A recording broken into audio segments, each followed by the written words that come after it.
नमस्कार, मैं चंदन कुमार और आप देख रहे हैं अपना पसंदीदा चैनल अंगवानी। शिक्षक साथियों, अब बिहार के शिक्षा विभाग में नए एसीएस आ चुके हैं, पाठक साहब जा चुके हैं। तो इसका अब एक मूल्यांकन होना बिल्कुल जरूरी है कि आखिर कौन बेहतर थे, अभी वाले या पहले वाले। और जिस तरह से अभी वाले जिस तरह से उनकी वीडियोस वायरल होते हैं कि वो ट्रेन में बैठकर चले जा रहे हैं, आ रहा भैया है ना, वो स्कूल पे वो शिक्षकों के निरीक्षण नहीं कर रहे, वो लोगों से मिल रहे हैं कि भाई बच्चा स्कूल जा रहे हैं, वो बच्चों से पूछ रहे। वो उनका वो तामझाम नहीं होता कि एक दिन पहले चला गया शेड्यूल उनका कि आज साहब जाने वाले हैं, उनके पीछे पायलट और सायरन बजते हुए गाड़ियां जा रही हैं। तो ये एक आम आदमी की तरह जिस तरह से वो देख रहे हैं हर चीजों को, तो इससे शिक्षकों में एक कहीं ना कहीं एक पॉजिटिव उम्मीद जगी है। लेकिन फिर भी वो सशंकित हैं शिक्षक, अभी पूरी तरह से भरोसा नहीं कर रहे, क्योंकि पहले वाले ने जितना उनको टाइट कर दिया था कि उसके इसके कारण जो वो उनको भी लग रहा है कहीं ऐसा ना हो कि ये बाद में चलकर ये भी ऐसे हो जाए।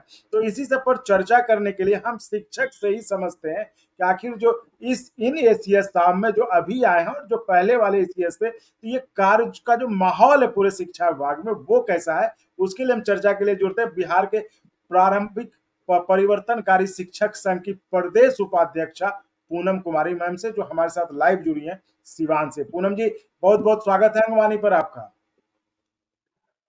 पूनम जी, हमने सोचा क्यों नहीं शिक्षक से ही खुद समझा जाए, क्योंकि पहले भी आप शिक्षकों के मसले उठाए, मुद्दे उठाए, और आपने पाठक जी के समय भी बताया था कि आखिर शिक्षकों को क्या ऐसा हो किया जाए शिक्षकों के लिए जिससे उनकी जिंदगी थोड़ा सा आसान हो जाए। तो अब तो नए एसीएस साहब आ गए हैं और वो जिस तरह के स्टेप्स ले रहे हैं, जिस तरह की वो कार्रवाई कर रहे हैं, बहुत सारे फैसले तो हालांकि उन्होंने पलट दिए हैं जो पाठक साहब के थे। आपको क्या लगता है, कैसा लग रहा है? सर, जहां तक दोनों एसीएस साहब को कंपेरिजन किया जाए तो पाठक जी से सिद्धार्थ साहब लाख दर्जे बेटर हैं। अच्छा। पाठक जी के बारे में कहा जाए तो वो डायरेक्ट जो है गोली चलाना जानते थे, लेकिन ऐसा नहीं है। कड़ाई तो ये भी कर रहे हैं और जो भी सही ढंग से होना चाहिए शिक्षा विभाग में वो सब चीज कर रहे हैं, लेकिन जी इनका बिल्कुल। करने का तरीका अलग है। बहुत ही रॉयल तरीके से ये जो है खुद को भी पेश कर रहे हैं और शिक्षकों के साथ भी पेश आ रहे हैं। मैं अपने साथ साथ मैं औरों का भी ओपिनियन बता दूं कि जब पाठक जी थे तो मैं खुद जो मैं फील करती थी और मेरे साथ साथ मेरे अन्य साथी जो पूरे बिहार के हैं, सही मायने में कहिए तो सबने हंसना बोलना छोड़ दिया था। अच्छा जी। और उनके जाने के बाद सभी लोग मेंटली रूप से फ्री हो गए। ऐसा नहीं है, पहले भी नोट कैम्प से जो है समय पर हाजिरी हम लोग फोटो देते थे और हाजिरी बनाते थे, स्कूल आते थे, समय से जाते थे। आज भी कर रहे हैं, आज ऐप से कर रहे हैं। लेकिन प्रेशर ऐसा नहीं है कि प्रेशर कम है, लेकिन फिर भी शिक्षक बहुत मायने में फ्री माइंड हो गए हैं। मतलब अब दिमाग पे उन्हें वो लगता बोझा है कि नहीं। हाँ, पहले हाँ एक लगता था कि बोझ दिमाग था। पे बोझ है।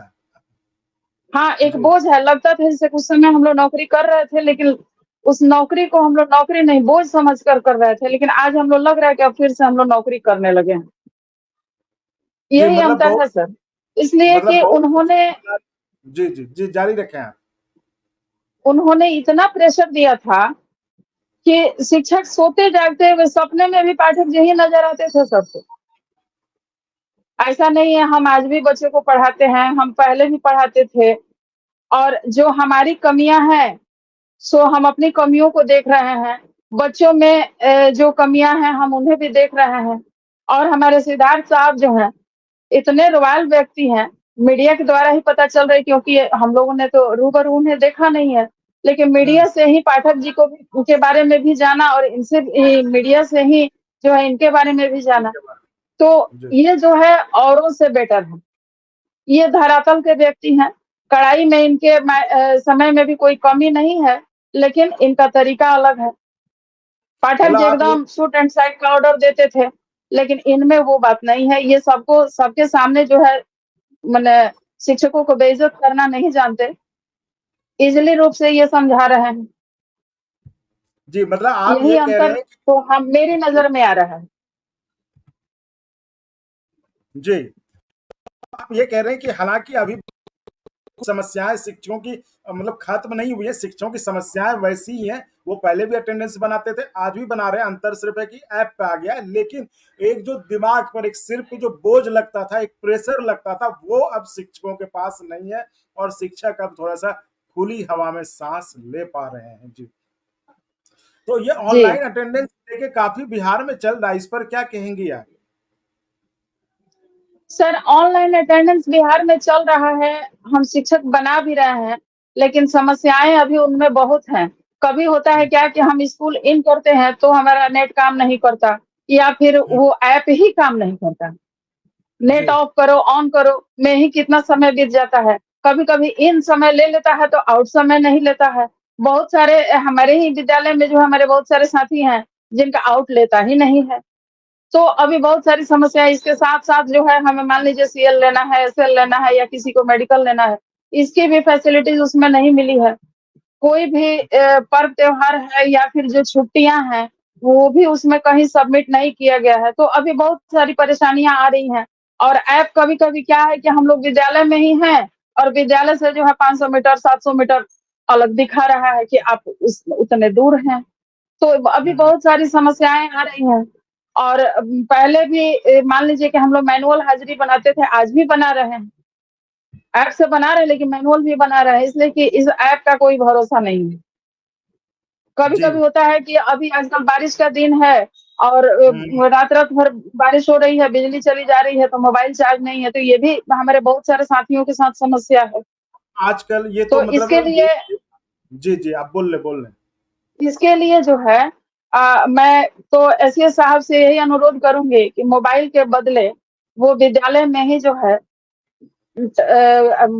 ये क्या बोलते हैं, बायोमेट्रिक जो है, बायोमेट्रिक या फिर फिंगर वाला जो, जी जी। हाँ, हाँ, वो कर दें तो और बेटर हो। आखिर समय तो हमें उतना देना ही है, हम स स्कूल में काम कर ही रहे हैं। ऐसा जी नहीं है कि नहीं कर रहे हैं। और एक समस्या और है सर, कि जी। स्कूल का टाइम टेबल मान लीजिए कि यहीं हमारे यूपी में जो है, नई शिक्षा नीति के तहत 5.5 घंटे स्कूल चलते हैं, हमारे यहाँ समय ज़्यादा है। क्या हमारे यहाँ के बच्चे कुछ ज़्यादा पढ़ लेते हैं? स्कूल को स्कूल ही रहने दिया जाए, मैं एसईए साहब से यही कहूँगी, क्योंकि बच्चे हैं ऊब जाते हैं। सैटरडे का दिन जो पहले हाफ डे होता था तो बच्चे भी खुश रहते थे। सैटरडे के दिन तो बच्चे आना ही नहीं चाह रहे, कह रहे हैं कि इस सैटरडे के दिन भी हम लोग दिन भर फँस के रह जाते हैं। जी। तो ये समस्या है। मान लीजिए नई शिक्षा नीति के तहत आप हर चीज़ में बदलाव कर रहे हैं, तो समय में भी बदलाव करें। आखिर यूपी में क्या पढ़ाई नहीं होती? हमारे केंद्रीय विद्यालय में पढ़ाई नहीं होती? दिल्ली में जो स्कूलें जो चलते हैं, स्कूलों का जो टाइम है, क्या वहाँ पढ़ाई नहीं होती? लेकिन इतना बर्डन तो नहीं रहता है, ना बच्चों पर रहता है, ना शिक्षक पे रहता है। बिल्कुल तो सही। इस चीज़ को मैं एसईएस साहब से अनुरोध करूँगी कि वो इस पर ध्यान दें और इस पर मंथन करें। अपनी जो कमेटी उन्होंने गठित की है, उन लोगों से भी राय लें और राय लेकर के इसमें सुधार करें, ताकि जो है हम सब पूर्ण रूप से मेंटली रूप से फ्री हो जाएँ और हम लोग फ़ोकस करें। हम लोग का सारा फ़ोकस जो है स्कूल पर हो, बच्चों पर हो। हम लोग तो यही चाहेंगे। जी जी मैडम, आपने बिल्कुल सही कहा कि शिक्षक तो अपना काम कर ही रहे हैं, पहले भी करते थे, आज भी करेंगे। वो समय उनको उतना देना ही है और समय पे वो आएंगे। जो जो लेट आए उनका तो कोई कुछ नहीं कर सकता, वो तो उनके खिलाफ जो कार्रवाई करनी हो करे। लेकिन जो समय पे आ रहे हैं, जो 96% लोग जो शिक्षक है, जो समय पे आते हैं, जिनको कोई मतलब नहीं था उधर की बातों से, तो उनकी जिंदगी आसान की जाए। कोई जरूरी नहीं है कि ऑनलाइन अटेंडेंस ही करवाया जाए। आप बायोमेट्रिक, जो अफसर इस फैसले को लागू कर रहे हैं, उनके ऑफिस में भी बायोमेट्रिक लगा हुआ है। और बायोमेट्रिक से फायदा होगा कि आप चाहे रूरल इलाका हो या ग्रामीण इलाका हो, या फिर जैसे मौसम खराब, जैसे आजकल देखने को मिल रहा है, बरसात के मौसम में, बाढ़ के मौसम में लोगों को कितनी जो वीडियोस वायरल हो रहे हैं, तस्वीरें वायरल हो रही हैं, उसमें आप देख रहे हो कि कितनी परेशानियों का सामना करके शिक्षक स्कूल पहुंच रहे हैं। और उसमें 1-2 मिनट लेट हो जाए तो बहुत ही दिक्कत वाली बात है, उनकी सैलरी कटने की नौबत है। तो इन सब हालातों में जो जी, मैडम ने, उसमें भी जो है हमें आधा घंटा जो है उसमें भी हमें रिबेट मिले, कि कम से कम लेट हो, जैसे कि जो शहरी एरिया में है और या फिर जो शिक्षक शहर से जो गाँव की तरफ जाते हैं, कभी-कभी होता क्या है कि मॉर्निंग से ही ट्रैफिक जाम लगने लगता है और हम जी। समय से निकल करके चाह करके भी हम नहीं जा पाते, पहुँच नहीं पाते, फँस जाते हैं, 5 मिनट 10 मिनट लेट भी हो जाता है। तो जी, इन बिल्कुल। समस्याओं को देखा जाए और इसको देखते हुए इसमें एसीएस साहब सुधार करें। हम लोग तो यही इनसे उम्मीद करते हैं, जैसे कि हम सभी शिक्षकों को इनसे काफ़ी उम्मीदें हैं। जी, बहुत-बहुत धन्यवाद पूनम मैम, आपने अंगवानी पर इस चर्चा में शामिल होकर आपने बताया कि कैसे जो है शिक्षक अब राहत की सांस ले रहे हैं, नए एसीएस के आने से जिस तरह से वो कार्रवाई कर रहे हैं। बस एक और थोड़ी-सी जो 1-2 उम्मीदें 1-2 कह लें माँगे वो और है, वो भी आपकी पूरी हो जाए, तो शायद ये बेहतर एसीएस साबित हो जाएँगे बिहार के शिक्षा विभाग में। तो बहुत-बहुत धन्यवाद पूनम मैम चर्चा में जुड़ने के लिए। जी, धन्यवाद। और अगर आपको अच्छा लगा तो एक बार और आपको मैं कहना चाहूँगा कि आप इसको प्लीज़ सब्सक्राइब और शेयर करते रहें ताकि हमारा भी मनोबल और सपोर्ट बना रहे।